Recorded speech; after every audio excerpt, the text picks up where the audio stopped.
Assalomu alaykum, hurmatli muxlislar. Bugun Muhammad Said Tantaviyning Payg'ambarlar tarixi kitobidan Yusuf alayhissalomni qissalarini davomini o'qish boshlaymiz.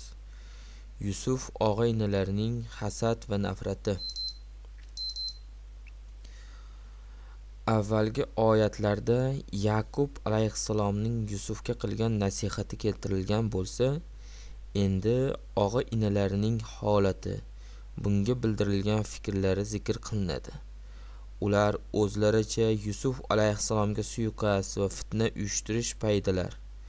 Shu maqsadda ular otalari bilan u haqida tortishadilar. Qissa quyidagi oyat bilan boshlanadi. Dar haqiqat, Yusuf va uning og'a-inilarida so'raguvchilar uchun oyat ibrat bordir. O'shanda ular aytgan edilar: garchi biz butun jamoat bo'lsak-da, shak shubhasiz Yusuf va uning birodari otamizga bizdan ko'ra suyuklikroqdir. Dar haqiqat, otamiz ochiq zalolatdadir. Yana dedilar: Yusufni o'ldiringlar yoki biron joyga olib borib tashlanglar. Shundagina otalaringiz faqatgina sizga boqar. Keyin esa yaxshi qavm bo'lib olursizlar. Shunda ulardan bir so'zlaguvchi dedi: Yusufni o'ldirmanglar, balki agar biron ish qilmoqchi bo'lsangizlar, uni quduq qa'riga tashlab yuboringlar, yo'lovchi karvonlar olib ketsin. Ular dedilar: ey ota, ne sababdan Yusufni bizga ishonmaysan?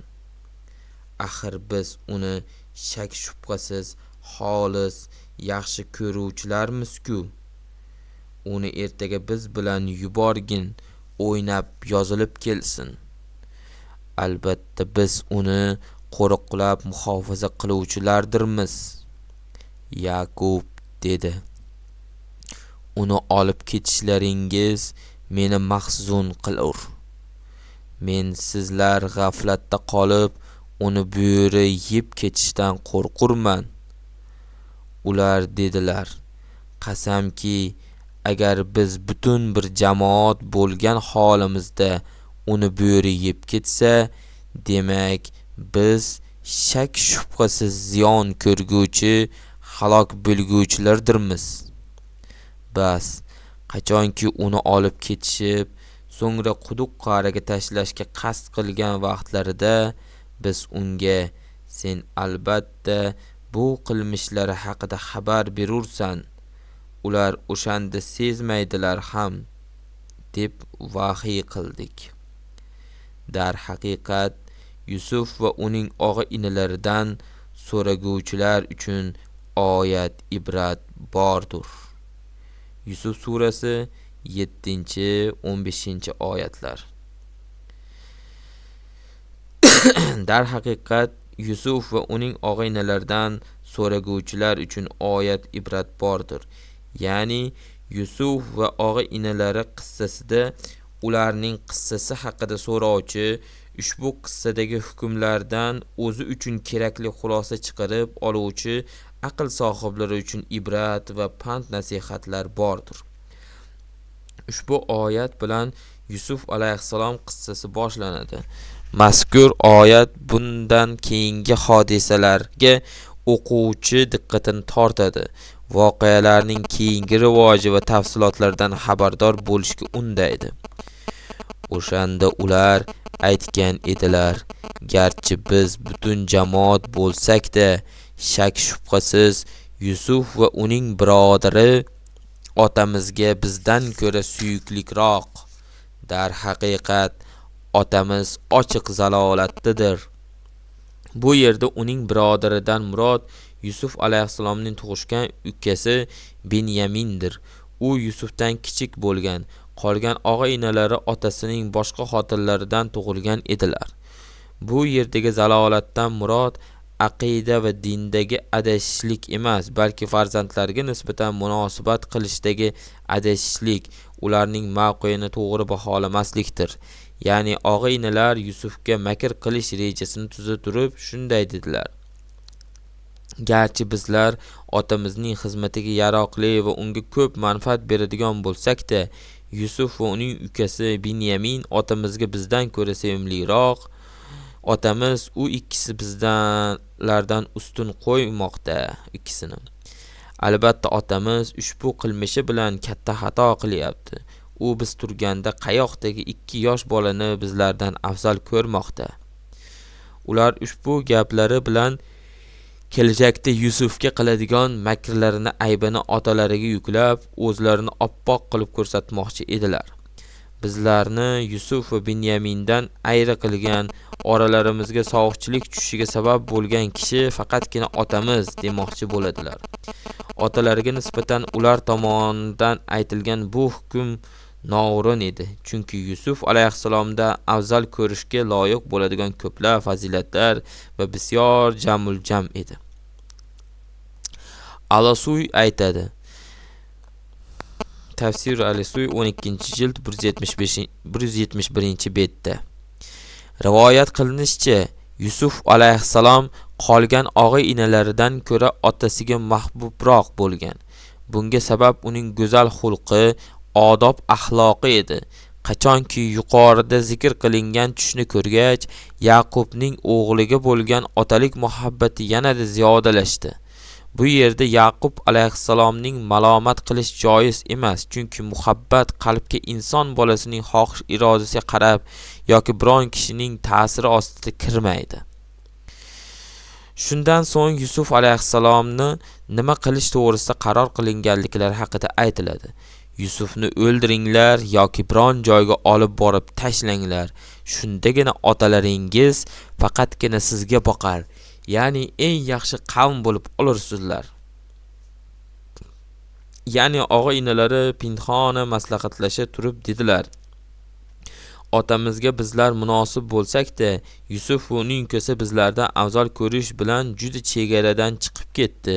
Vaholanki shu ishida davom etar ekan, buning yolg'iz chorasi Yusufni o'ldirish yoki notanish, ovulroq biron joyga gumdon qilishdir, toki u o'sha yerlarda sarson sargardon holida o'lib ketsin. Agar shunday qilsangizlar, bu ko'rgiliklardan xalos bo'lasizlar va shunda o'z-o'zidan otangiz sizlarga muhabbat qo'yadi. Bunda sizlarga hech kim sherik bo'la olmaydi. Ilgari faqatgina Yusuf va ukasiga e'tibor bergan bo'lsa, endilikda bor diqqat e'tibor sizlarga qaratiladi. Hozir sizlar Yusufni o'ldirish yoki uni olisroq bir joyga daf qilish bilan undan qutulaveringlar. Keyin Allohga tavba istig'for aytib, solih gunohlardan poklangan kishilardan bo'lib olasizlar. Albatta Alloh tavbalaringizni qabul qiladi. Agar shunday qilsalaringiz, nafaqat diningizda, balki dunyoyingizda ham solih kishilardan bo'lasizlar. Chunki Yusufni oralaringizdan mavjud bo'lib turishi sizlarga tashvishga keltirmoqda. Yuqorida ko'rib o'tganimizdek, agar inson nafsida va nafrat ustunlik qilsa yoki boshqa birovga nisbatan gina qudrat bo'lsa, oxir-oqibat unda eng razil va chirkinch illat bo'lmuş hasad paydo bo'ladi. Shunda odam har bir narsaga to'g'ri nuqtai nazarda yondasha olmay qoladi. Endi u faqat havoi nafsiy nuqtai nazardan qaraydigan bo'lib qoladi. Ularning nazarida kichik kattaga, katta kichikka aylanadi. Yusuf og'a-inalarining nazaricha otalarini unga bo'lgan muhabbati og'ir bir jinoyat edi.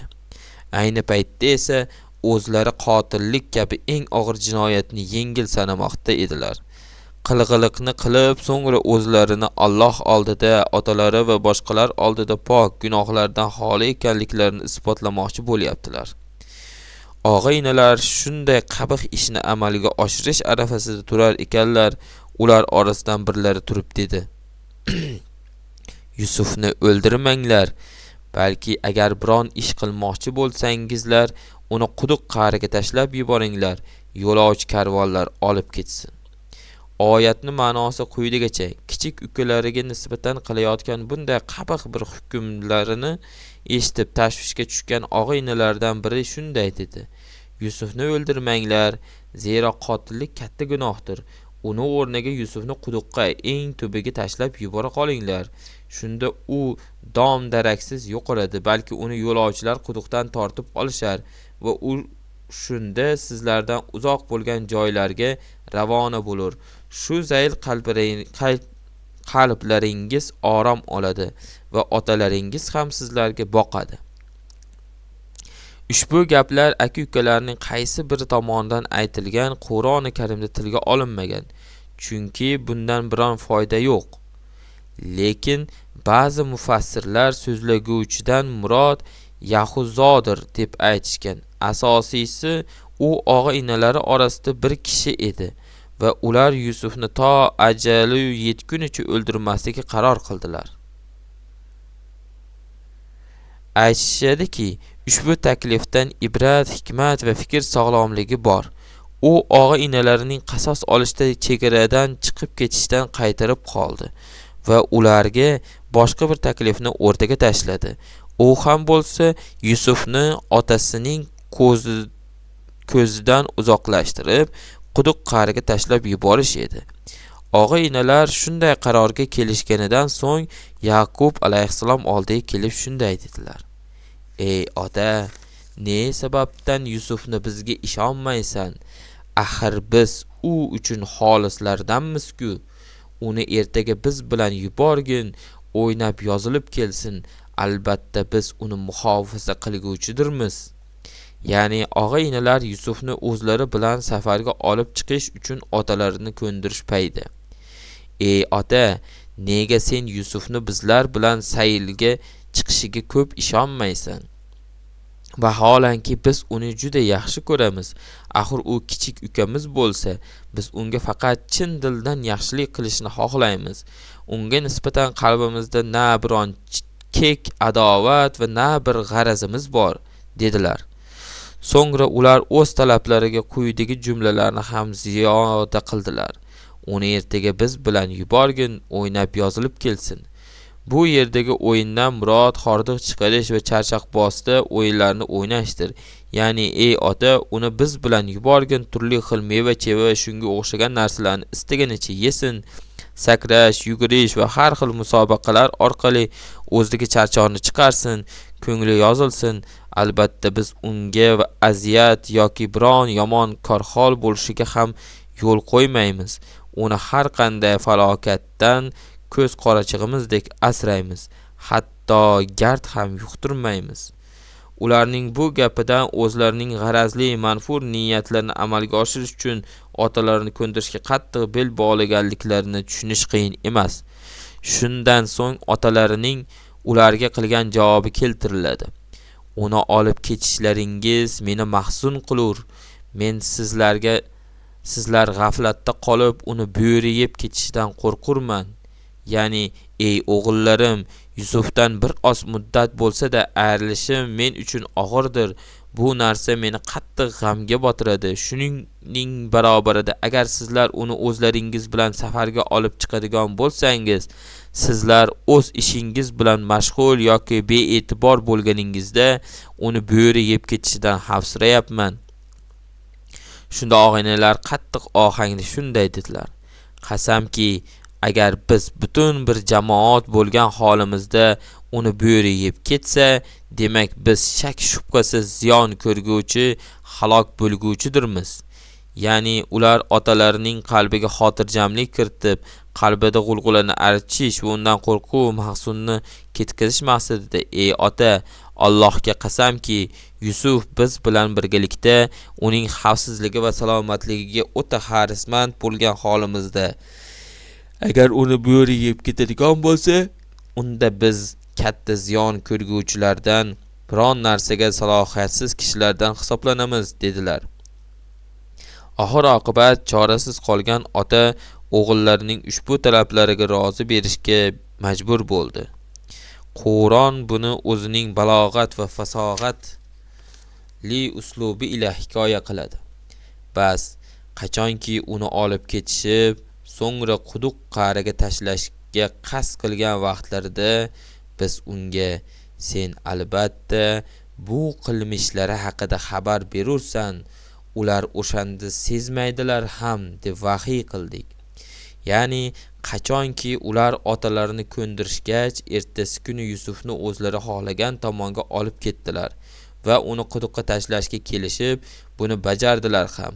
Ular hech rahim shafqatsiz toshbag'irlik bilan ushbu ishni amalga oshirdilar. Biz Yusuf quduqqa tashlanayotgan paytida qalbiga ilhom solish orqali yoki Jabroil alayhissalom orqali vahiy qildikki: ey Yusuf, vaqti kelib Alloh xohlasa, ular senga yoshligingda nima ishlar qilganlari va qanday ozor berganliklarini o'zlariga xabar qilasan.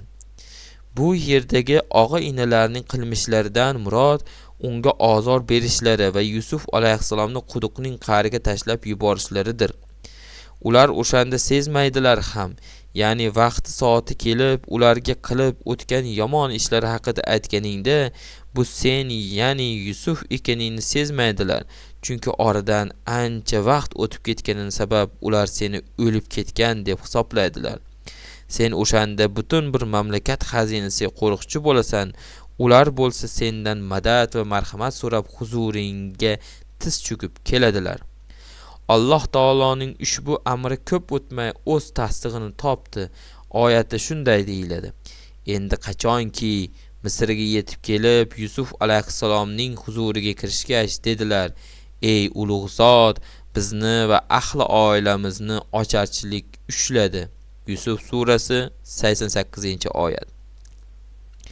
Ushbu vahiy Yusuf alayhissalomga u balog'at yoshiga yetmasidan yoki payg'ambar bo'lmasidan oldin qilingandi. Bunday ko'zlangan maqsad uning qalbiga xotirjamlik solish, unga kelajakda kuch-quvvat, mol-davlat va hukmronlik nasib etishi haqida xushxabar berish edi. Og'a-inalar o'z kirdikorlarini amalga oshirishgach, kechqurun otalari oldiga yig'lagan hollarida kelib: ey ota, bizlar Yusufni narsalarimiz oldida qoldirib quvlashib ketgan edik, uni bo'ri yeb ketibdi. Endi rost gapirsak ham sen bizlarga aslo ishonmaysan dedilar. Bu yerda yig'idan murod otalarini Yusuf haqida poymol qilmaganliklariga ishontirish uchun qilingan soxta yolg'on yig'lar edi. Maqolda aytiladiki, fojirning ko'z yoshi qo'lidadir. Ya'ni u yolg'onda kam yig'lab, xuddi yosh chiqayotgandek qo'li bilan ko'zini ishqalaydi. Ya'ni ular dedilar: ey ota, bizlar o'zaro musobaqalashib yugurib yurganimizda Yusufni safarda o'zimiz bilan olib chiqqan narsalarimiz, kiyim-kechak, oziq-ovqat va hokazo oldida qoldirib ketsak, nogahon uni bo'ri yeb ketibdi. Undan hech vaqo qolmabdi. Ey ota, biz senga Yusufni bo'ri yeb ketdi deb aytsak ham ishonmaysan. To'g'ri so'zlaguvchi bo'lsak-da bizlarga ishonmasligingga sabab bizlar haqimizda yomon gumoning va Yusufga bo'lgan qattiq muhabbatingdir. Yusufning og'a-inalari soxta yig'i bilan cheklanmay, balki unga yana bir yolg'onni ham qo'shib qo'ydilar va uning ko'ylagini yolg'on qonga bo'yab keltirdilar. Ya'ni ular Yusufni quduqqa tashlagach, ko'ylagini o'zlari bilan olib qoldilar va uni Yusufga tegishli bo'lmagan boshqa bir qon bilan bo'yadilar. U qon kiyik yoki bo'ri qoni ham bo'lishi mumkin. Yaqub alayhissalom ularning yuz ifodalari, holatlari va mahzun qalbining nidosi orqali bildiki, aslida Yusufni bo'ri yemagan, balki ular Yusufni biron makr hiyla qo'llagan edilar. Shu sabab Yaqub alayhissalom ularga qarata shunday dedi: yo'q, sizlarga havoi nafslaringiz biron ishni chiroyli qilib ko'rsatgan.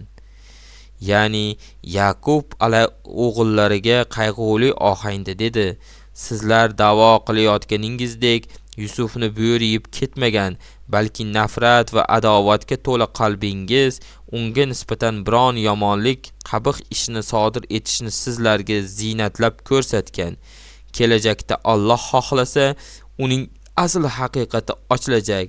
Sizlarning bu qilmishlaringizga nisbatan esa men chiroyli sabr qilaman.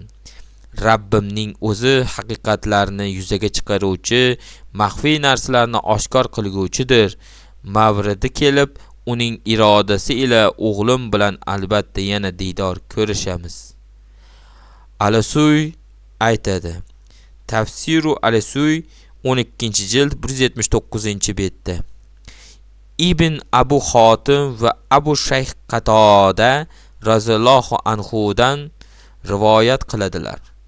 Yusufning og'a-inalari uni quduqqa tashlagach, bir kiyikni tutib, uni so'ydilar va qoniga Yusufni ko'ylagini botirdilar. Ko'ylakni otalariga keltirishgach, u orqa oldini o'girib ko'rib, Allohga qasamki, hech zamonda bu kundagidek muloyim bo'rini ko'rmaganman. U o'g'limni yebdi-ku, ammo ko'ylagini sog' qoldiribdi-da, degan. Bu yerda Yaqub alayhissalom og'a-inalarining yolg'on gapirganliklarini ochiq-oydin hujjat dalillar bilan isbotlab bermoqda.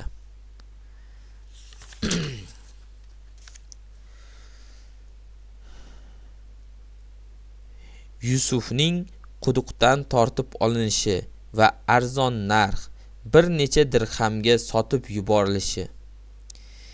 Endi sura bizlarga Yusuf alayhissalom hayotining yana boshqa bosqichi hikoya qilishga o'tadi. Alloh taolo aytadi.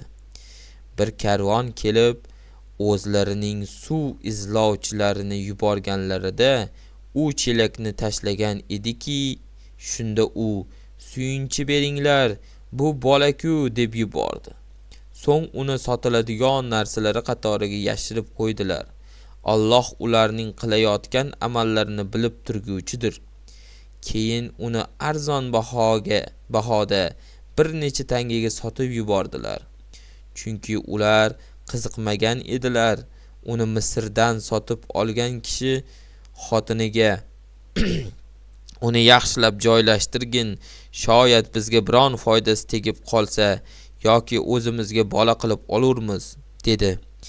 Mana shunday qilib biz Yusufni unga barcha tushlarining ta'birini bildirish uchun o'sha yerga joylashtirib qo'ydik.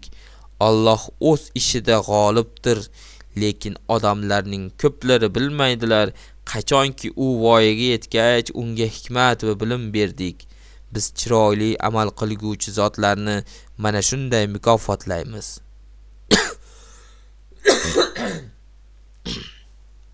Yusuf surasi 19-22-oyatlar. Bir karvon kelib, o'zlarini suv izlovchilarini yuborganlarida u chelakni tashlagan edi. Ya'ni Yusufni og'a-inalari uni quduqqa tashlab yuborishgach, hammalari o'z ishlari bilan ovora bo'lib ketganlaridan so'ng u yerga musofirlar karvoni kelib to'xtadi va bir kishini suv qidirish uchun yubordilar. U o'sha yaqin atrofdagi bir quduqni izlab topib, unga chelagini tashlagan edi. Yusuf chelakka osilib chiqdi. Kishi uni ko'rgach xursand bo'lib, "Ey xushxabar, bir bola-ku" deb yubordi.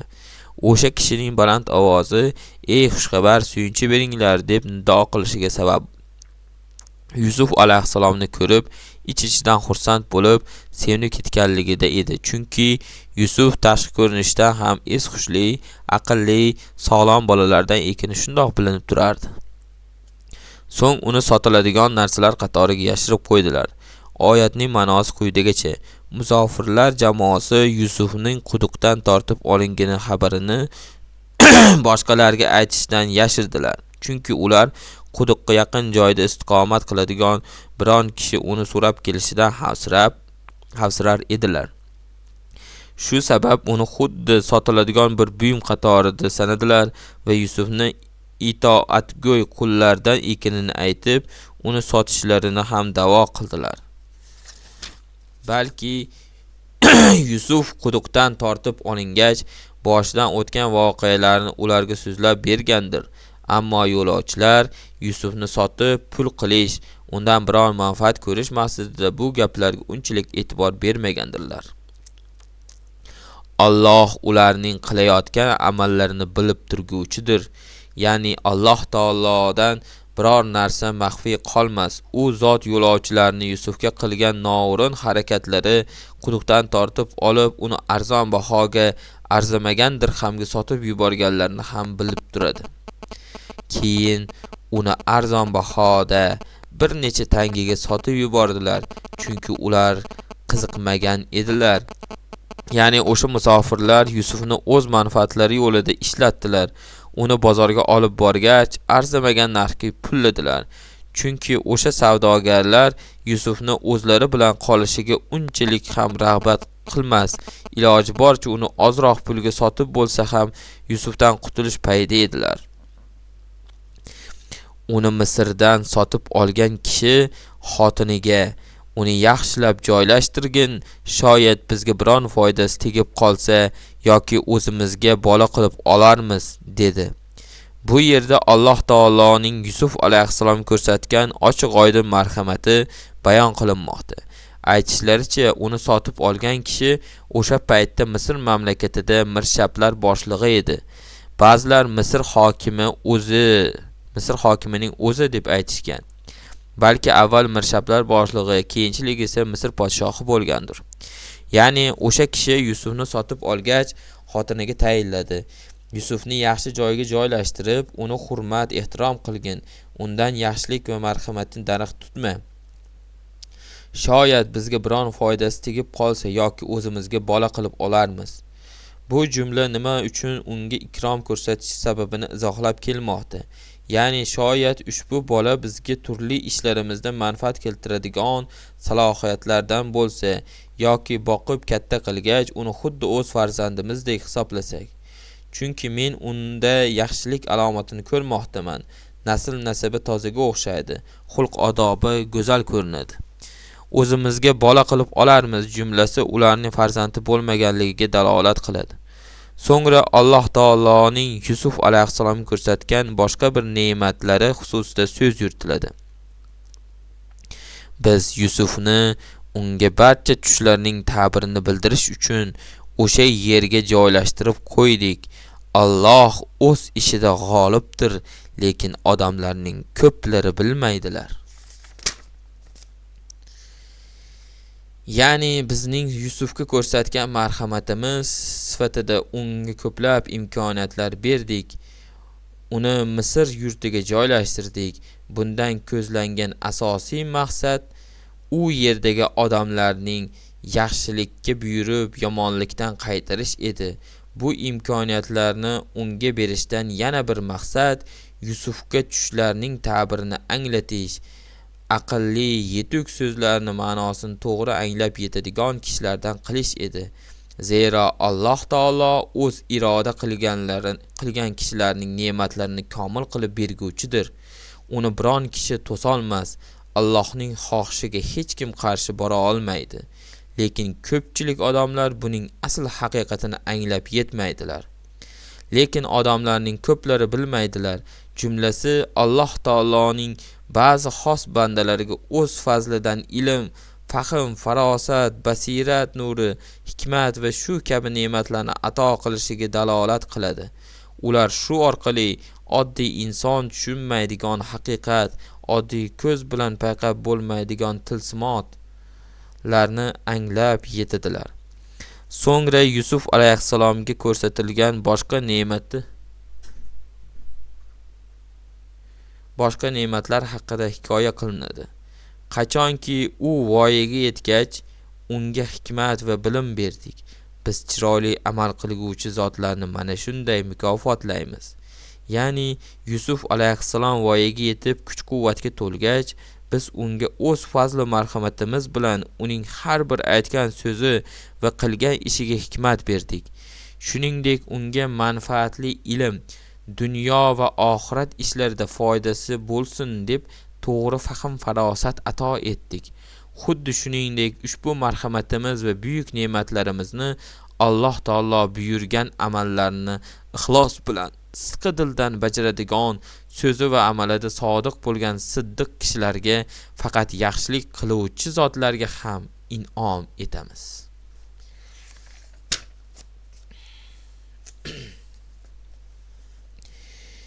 Voyaga yetgan Yusuf alayhissalomning turli xil fitnalarga duchor bo'lishi.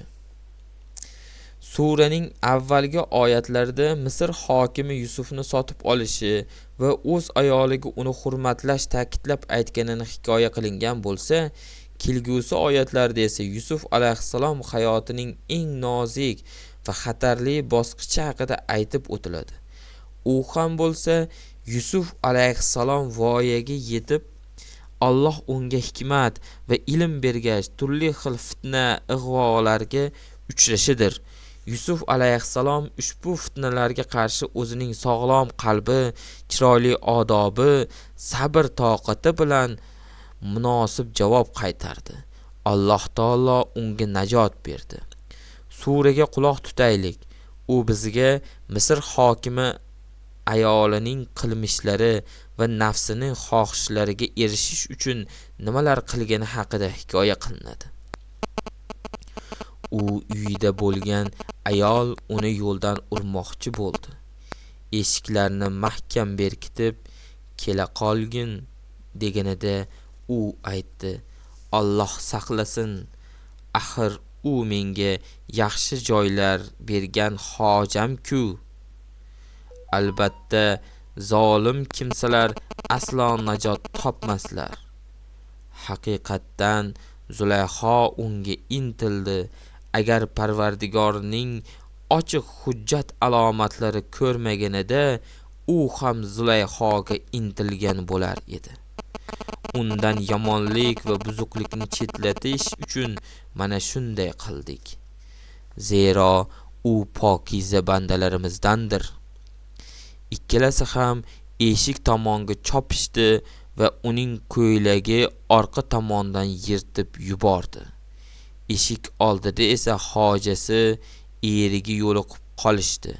Shunda Zulayho: "Sening oilangga yomonlik qilmoqchi bo'lgan kimsaning jazosi yo zindon, yo alamli azobdir" dedi.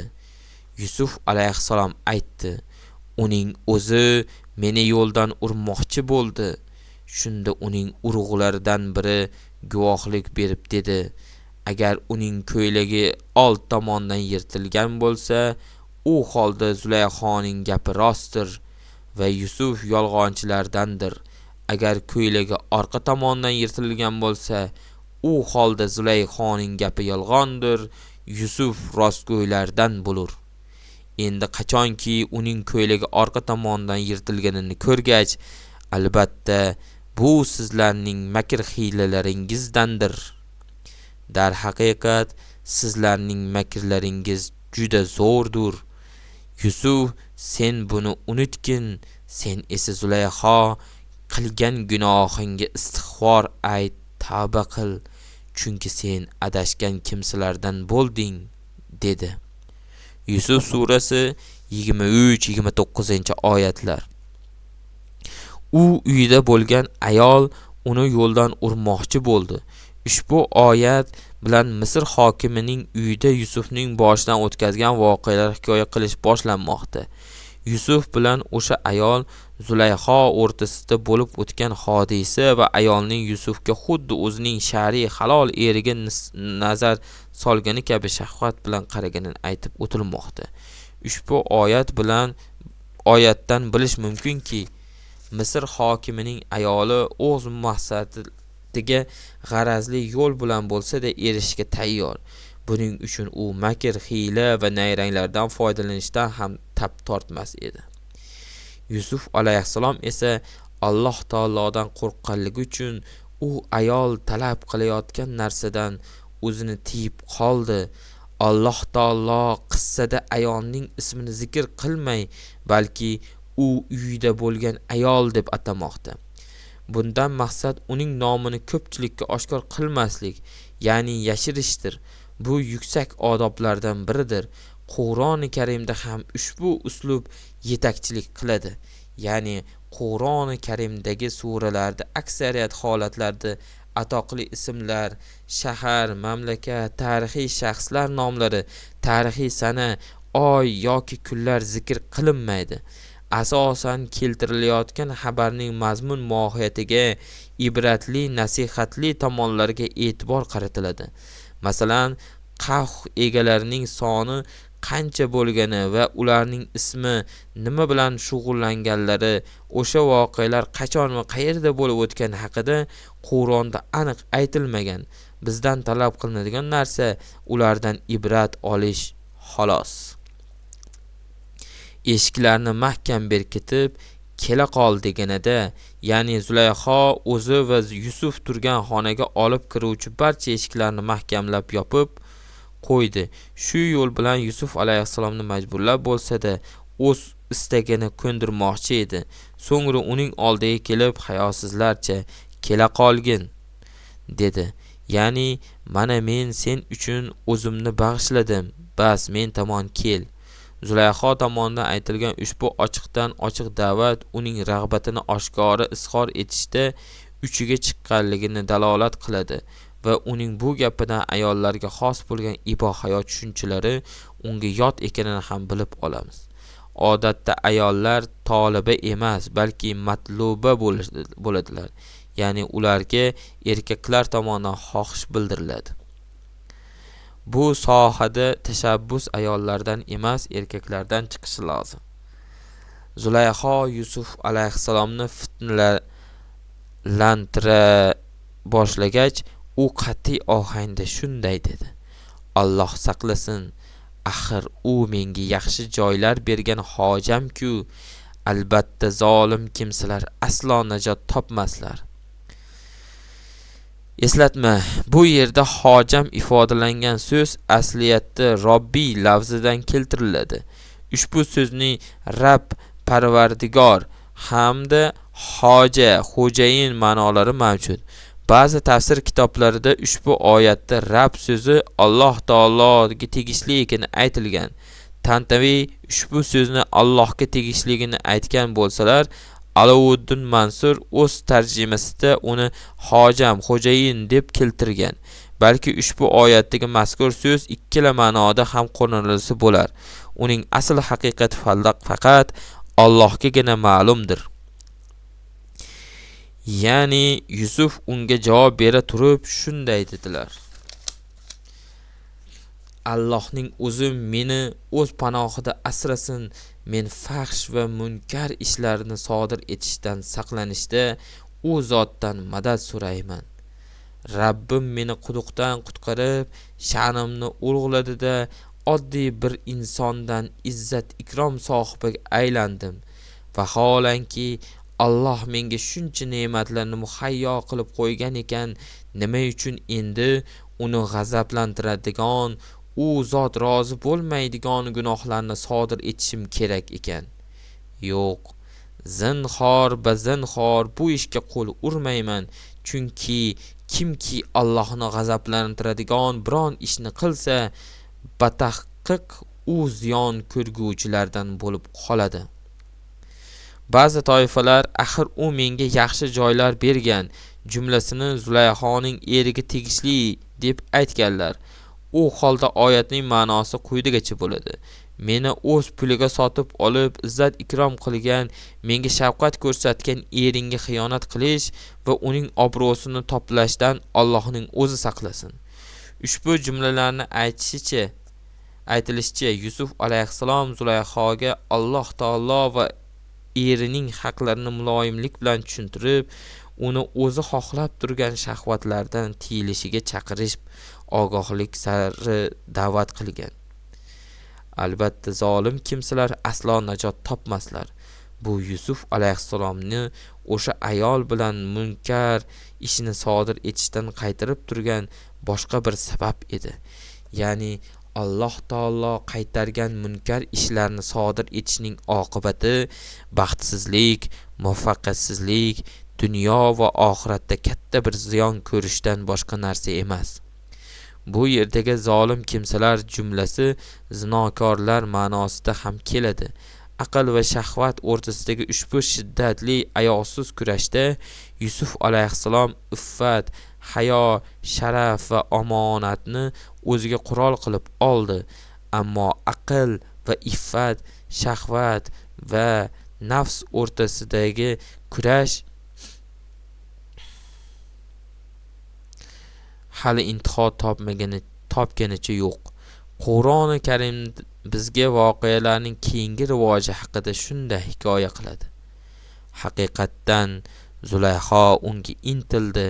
Agar Parvardigoring ochiq hujjat alomatlarini ko'rmaganida, ushbu oyati karima haqida mufassir olimlar ko'plab sahih va g'ayri sahih ishonarsiz qavullarni keltiradilar. Biz bu yerda faqatgina ishonchli ma'lumotlarni keltirish bilan cheklanamiz. Ulamolarning ta'kidlashicha, intilish, xohlash arab tilida hammum deyiladi. Ikki xil bo'ladi. Birinchisi, qat'iy azmu qaror va rozilik bilan biron narsani xohlashi. Agar bunda kishi gunoh ishlarga moyillik bildirsa, unga malomat qilinib, gunoh uning bo'yniga yuklanadi. Ikkinchi turdagi intilish qalbga beixtiyor kelgan, nafs tomonidan qat'iy bo'lmagan intilishdir. Bu holda kishi malomat qilinmaydi, chunki qalbga kelayotgan vasvasani inson o'z ixtiyori bilan qaytarib qolish qudratiga ega emas. Agar kishi ushbu holatda qalbiga kelgan yomon fikr asosida ish tutmasa, u gunohkor bo'lmaydi. Imom Buxoriy va Imom Muslim Abu Hurayra roziyallohu anhu dan rivoyat qiladilar. Nabiy sallallohu alayhi va sallam shunday deganlar: ummatimning xayolidan biron narsa o'tganda, toki uni gapirmasalar yoki amalga oshirmasalar, Alloh ularni kechirib yuboradi. Misr hokimi ayolining Yusufga bo'lgan rag'bati kuchli, azm va qat'iy niyat bilan amalga oshirilgani uchun ham uning bu xohish gunoh to'riga kiradi. Chunki Zulayho avvalambor eshiklarni berkitib olib, so'ngra Yusufga qarata kela qolgin deb aytdi. Ya'ni ulamolarning ta'kidlashicha, Yusuf alayhissalomning xohishi fahsh ishlardan hisoblanmaydi. Uning Zulayhoga bildirgan rag'bati inson tabiatiga xos bo'lgan xususiyatlardandir. Shuningdek, u azmi qaror bilan bo'lmagan. Bunda inson malomat ostida olinmaydi. Bunday qilish payg'ambarlik maqomiga loyiq ham emas. Yuqorida keltirilganlarni xuddi ushbu hodisaga o'xshatish mumkin. Faraz qiling, bir kishi qattiq jazirama kunlarning birida ro'za tutdi. Bir mahal u muzdek suvni ko'rib qolib, undan ichkisi keldi. Ammo shariat unga ro'zador holatida suv ichishni man qilgan. Bu yerda ham mazkur ro'zador suv ichishga moyillik bildirgani uchun malomat qilinmaydi.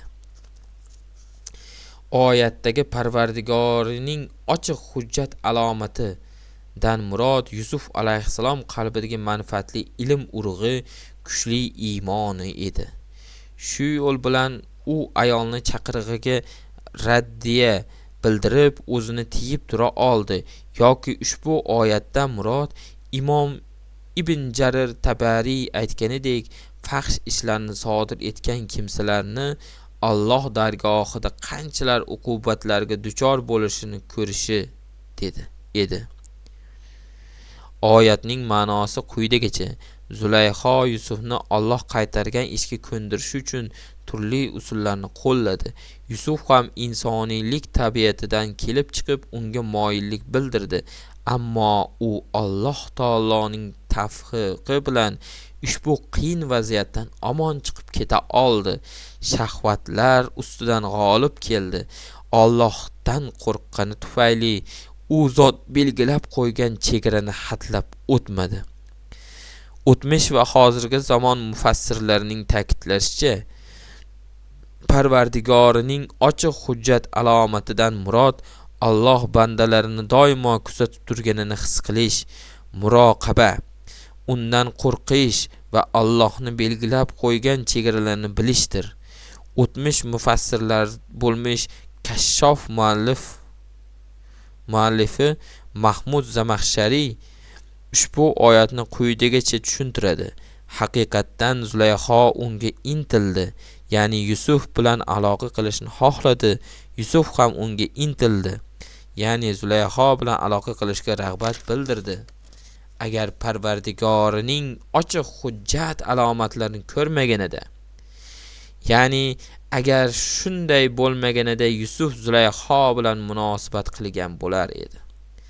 Agar aytilsaki Yusuf alayhissalom Allohning payg'ambari bo'lsa, qanday qilib gunoh ishga rag'bat bildirish mumkin? Ushbu savolning javobi shuki, Yusuf faqatgina aloqa qilishga mayl bildirdi xolos. Yoshlik shahvati uni shu narsaga undadi. Yusufning qilgan rag'bati Zulayxonikidek emasdi. Agar shunday bo'lganida Alloh taolo uning o'zining pok bandalarida ekanini aytib, uni madh qilmagan bo'lar edi. Tafsiri Kashshof 2-jild 311-bet.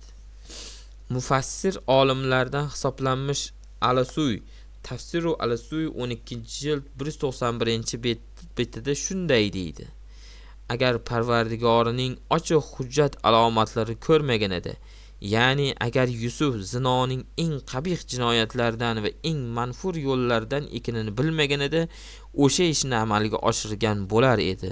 Bu yerda ko'rishdan murod Allohga aniq hech bir shubhasiz, xuddi ko'zi bilan ko'rib turgandek yaqin iymon ishonishdir. Qissa davomida Alloh taolo shunday deydi: undan yomonlik va buzuqlikni chetlatish uchun mana shunday qildik, zero u pokiza bandalarimizdandir. Ya'ni unga yana ko'plab narsalarni ko'rsatdik, uni sobit qadamlardan qildik, toki Yusuf yomonlik va fahsh ishlarning girdobiga tushib qolmasligi uchun shunday qildi. Chunki u dinida ixlosli bo'lgan pokiza bandalarimizdan edi. So'ngra Yusuf va Misr hokimi ayolining qissasi yanada yorqinroq tarzda hikoya qilinadi. Ikkalasi ham eshik tomon chopishdi, ya'ni uyning tashqari eshigigacha ular ikkisi quvlashib borishdi. Bunga sabab ayol undan fahsh ishni talab qilganida Yusufning o'zini olib qochishi edi. Zulayho ham uning ketidan eshik oldigacha chopib bordi va uning ko'ylagini orqa tomondan yirtib yubordi. Ya'ni orqada kelayotgan Zulayho o'z oldidagi Yusufga intilishi natijasida ko'ylagini yirtib yuborgan edi. Eshik oldida esa hojasi eriga yo'liqib qolishdi. Ya'ni ular bir-birini quvlab eshik tomon chopishayotganda to'satdan Zulayxoning eri ularga duch kelib qoldi. Shunda o'sha ayol eriga qarab: sening oilangga yomonlik qilmoqchi bo'lgan kimsaning jazosi yo zindon yo alamli azobdir dedi. Ya'ni sening ayolingga nisbatan fahsh ishlarni xohlovchi kimsalarga adolatli va munosib jazo bermoq lozim. Bu jazo uni zindonda qamash yoki og'riqli qiynoq bilan azob berish orqali amalga oshirilsin. Zulayho aytayotgan bu so'zlar uning o'ta makkora va hiylakor ayollar sirasida bo'lganiga va o'z navbatida hukm qilishda erdan ustun bo'lganiga dalolat qiladi. Alasuy Tafsiru Alasuy 12-jild 195-betida ushbu fikrlarni qo'shimcha qiladi. Ushbu ayol o'z eri oldida hiyla ishlatdi va hiylasida ikki xil maqsadni ko'zladi. Birinchisi, bo'lib o'tgan voqealardan so'ng o'zini farishtadek oppoq qilib ko'rsatish.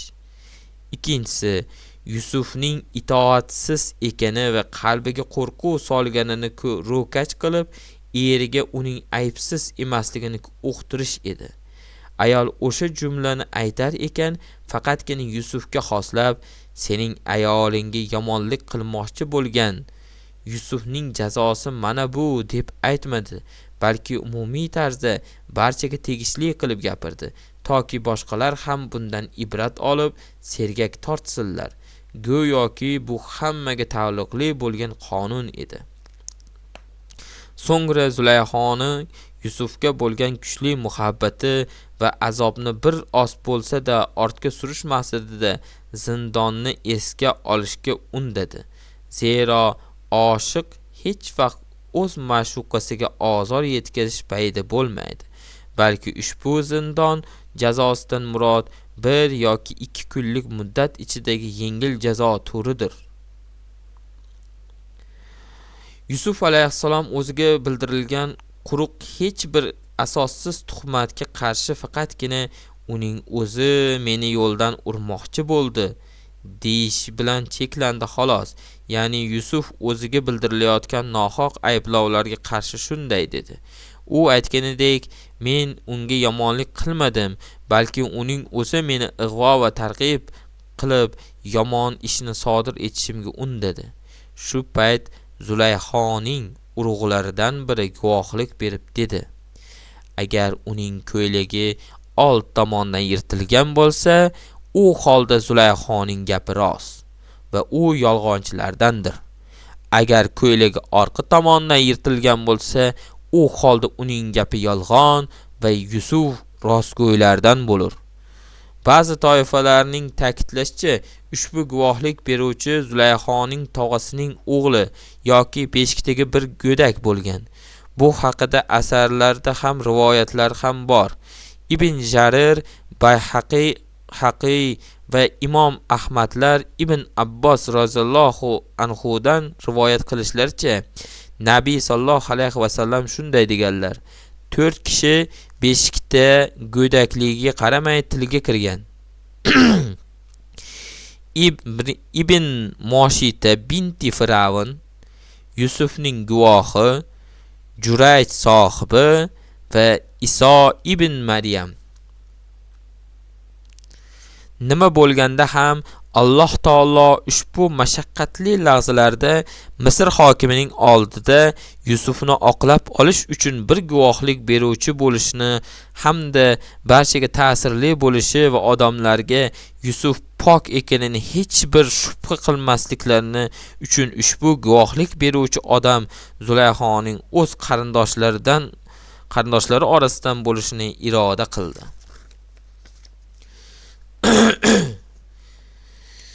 Guvohlik beruvchi o'z guvohligiga shunday dedi: agar Yusufning ko'ylagi old tomondan yirtilgan bo'lsa, Zulayxoning Yusuf menga yomonlik qilmoqchi bo'ldi deb aytgani rostdir. Chunki bu holatda Yusufni unga tajovuz qilgani va ayol o'zini himoya qilish uchun kiyimlarini yirtib yuborgani dalolat qiladi. Agar shunday bo'lsa, uning o'zi meni yo'ldan urmoqchi bo'ldi deb yolg'on aytibdi. Bordi-yu uning ko'ylagi orqa tomondan yirtilgan bo'lsa, Zulayxoning gapi yolg'ondir, chunki bu uning qochganiga va eshikkacha kelayotganligini intilib, ko'ylagini orqa qismini yirtib yuborganini bildiradi. Endi qachonki uning ko'ylagi orqa tomondan yirtilganini ko'rgach, albatta bu sizlarning makr hiylalaringizdir. Dar haqiqat sizlar makrlaringiz juda zo'rdir dedi.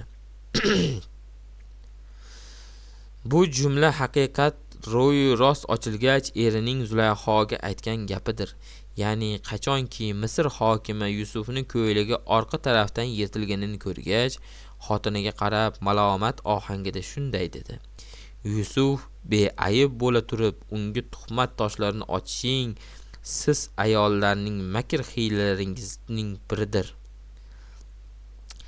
Zero sizlarning makr hiylalaringiz o'z bobida juda ulug' va kuchlidir. Ko'pgina erkaklar undan o'zlarini saqlab qola olmaydilar. Misr hokimi ayoliga malomat tarzida xitob qilib bo'lgach, Yusufga yuzlanib shunday dedi: Yusuf, sen buni unutgin. Ya'ni ey Yusuf, sen bilan Zulayxo o'rtasida bo'lgan voqealarni esingdan chiqar, unga e'tibor berma, uni biron kimsaga aytib ham qo'yma, uni uyatga qo'ymaslik uchun bu xabarni yashir, mening hurmat va izzatim haqqi shunday qil. Shundan so'ng xotini Zulayxoga qarab, sen esa ey Zulayxo, qilgan gunohingga istig'for ayt, tavba qil, chunki sen adashgan kimsalardan bo'lding dedi. Ya'ni sen Allohga qilgan gunohlaring Yusufni yomon ishga chorlab, so'ngra u pok bo'lsa-da tuhmat toshlarini otganing bois Allohga ko'plab istig'for aytgin. Yuqorida keltirilgan oyat-i karimalardan quyidagi xulosalar kelib chiqadi. Islom shariati man qilganidek, erkak va ayollarning bir joyda uzoq vaqt birga qolishi fahsh ishlarning yoyilishiga sabab bo'ladi. Shuningdek, bu illatni odob axloq me'yorlari ham inkor etadi. Yusuf alayhissalomning Misr hokimi ayoli bilan bir xonada turishi va Yusufni kuch-quvvatga to'lib, ayni paytda xusurat yigit ekani ayolning uni fitna qilishiga sabab bo'ldi. Hatto hayosizlarcha Yusufga qarata kela qolgin deb aytishgacha bordi. Shubhasiz Zulayxoning ushbu so'zni aytishiga omil bo'lgan narsa ularning uzoq muddat birga bo'lishlaridir. Shu sabab fitnaga yetaklovchi eshiklarni to'sish va fahsh ishlarga kirib qolmaslik maqsadida islom shariati erkak va ayolga begonalar bilan yolg'iz qolishni qat'iy man qilgan. Shu xususda bir necha hadislar vorid qilib bo'lgan. Jumladan Imom Buxoriy va Imom Muslim Uqba ibn Omir roziyallohu anhudan rivoyat qiladilar. Rasululloh sollallohu alayhi va sallam shunday deganlar: Sizlar begona ayollar oldiga kirishdan saqlaninglar. Shunda ansorlardan bir kishi dedi: Ey Rasululloh, agar u erning yaqin odamlaridan bo'lsa-chi? U zot sollallohu alayhi va sallam: erning yaqin odamlari o'lik yoki o'limdir dedilar. Erning yaqin odamlari sirasiga uning birodari yoki amakisining farzandlari kiritish mumkin. Ya'ni erning yaqin odamlari zaruratsiz o'zlariga shar'iy nomahram bo'lgan ayollarning oldiga kirishlari fahsh ishlarga yetaklaydi. Hattoki bu narsaning oxiri o'lim bilan ham nihoya topishi mumkin. Hikoya qilishlaricha, bir qabilaning ayol boshlig'i fahsh ishga qo'l urdi. Shunda undan: sen axir obro' e'tiborli inson bo'lsang, seni bu manfur ishni qilishga nima undadi deb so'rashganida ayol shunday javob bergan ekan: meni ushbu ishga qilishga undagan birdan bir sabab sevgilimga yaqin ekanim va u bilan ko'p uzoq gaplashganimdir. Agar kishi biror yomon ishni xohlasa-yu, ammo keyin Allohdan qo'rqib bundan qaytsa, buning uchun gunohga botmaydi, balki uni aybi kechiriladi. Sahih-i Muslimda Abu Hurayra roziyallohu anhu Rasululloh sollallohu alayhi va sallamdan rivoyat qiladi. Farishtalar aytishadiki: ey Rabbimiz, anavi bandang bir yomon ishni qilmoqchi. Shunda Alloh bandasini ulardan ham yaxshiroq ko'rib turgan holatda uni kuzatib turinglar. Agarda u o'sha yomon ishni sodir etsa, bitta yomonlik yozinglar. Agar mendan qo'rqib tark etadigan bo'lsa, bitta hasana, savob, ajr qilib yozinglar deb marhamat qiladi. Yana bir sahih hadisda shunday deyiladi: Alloh ummatimni hayolidan o'tgan narsalarni agar gapirmasa va amalga oshirmasa, albatta kechirib yuboradi. Agar mo'min odam biror gunoh ishga da'vat qilinsa, u darhol Allohdan panoh so'rashi va uni yomonlikka chaqiruvchi kishiga mazkur ishning zarari hamda yomon oqibatlarini zikr qilib eslatib qo'yishi lozimdir. Bu sohada hammamiz uchun Yusuf alayhissalom yorqin namuna bo'la oladi. U Zulayxoning chorloviga qarshi: Alloh saqlasin, axir u menga yaxshi joy bergan hojam-ku, albatta zolim kimsalar aslo najot topmaslar deb javob qaytardi. Yusuf alayhissalom o'z obro'sini saqlagan holda o'ziga bildirilgan tuhmatlardan chiqib ketdi. Unga Alloh taolo va uning bandalari guvohlik berishdi. Imom Faxr Rozi aytadi: bilginki, ushbu voqea bilan bog'liq bo'lganlar Yusuf alayhissalom, Misr hokimining ayoli, Misr hokimi va olamlar Rabbi Alloh taolodir. Bularning hammasi Yusufning aybdan pok ekaniga guvohlik berdilar. Yusufning o'zini oqlashini ushbu oyatlarda ko'ramiz. Uning o'zi meni yo'ldan urmoqchi bo'ldi va yana Parvardigorim men uchun bular meni chorlayotgan narsadan ko'ra zindon yaxshiroqdir dedi. Misr hokimining ayoli shunday degandi. Uni men yo'ldan urmoqchi bo'lgan edim. U shak shubhasiz rostgo'y zotlardandir. Yusuf surasi 51-oyat. Uning eri bo'lsa unga guvohlik berib dedi: "Ey ayollar, albatta bu ish sizlarning makr hiylalaringizdandir. Dar haqiqat sizlarning makrlaringiz juda zo'rdir."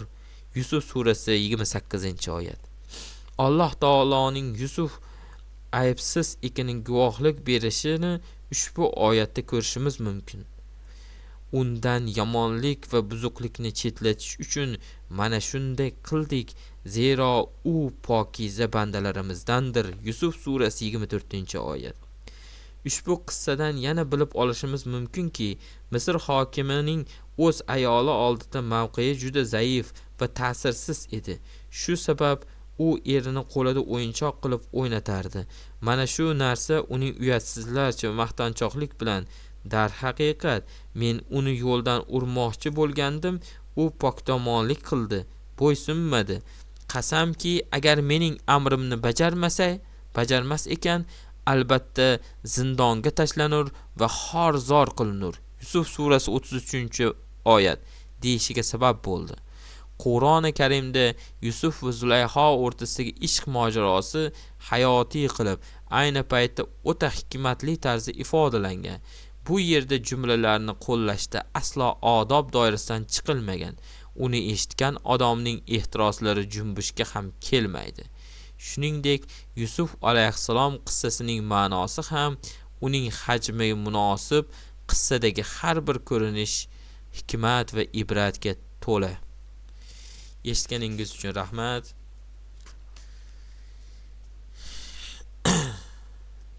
Yaqinlaringizga ulashasiz degan umiddaman.